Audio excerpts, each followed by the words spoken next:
At dito naman po tayo mga bossing, magli-layout na naman tayo. Sa gustong matutong mag-layout mga bossing, ayan, may tansi na po tayo sa ilalim mga bossing. Ayan, tapos kukunin natin dyan ang makapal na plastering. Ang standard po 3/4. Sa centimeter pa mga bossing ay 2.5 centimeter. Yan po yun ang kapal ng plastering. So dito po tayo kukuha mga bossing ng layout. Ayan, may finish na po na plastering. At iskwalahan lang po natin itong ating tansi.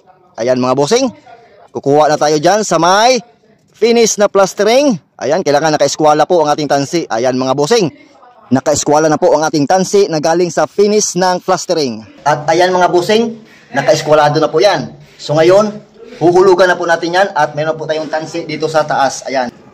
Ayan mga bossing, huhulugan na po natin yung nasa baba ng naka-eskwala sa finish. Ayan, kung anong hulog sa baba mga bossing ha, ganon din po ang hulog sa taas. 2 cm. So 2 cm sa baba, kailangan sa taas 2 cm din. Ayan. Ayan. Ayan, 2 cm din. Kailangan pareho dito sa baba at sa taas. So ngayon, sa kabila naman tayo. Ganun lang din ang gawin nyo sa kabila. Pareho lang din dito. So yun lang po, mag-layout mga bossing. Maraming salamat.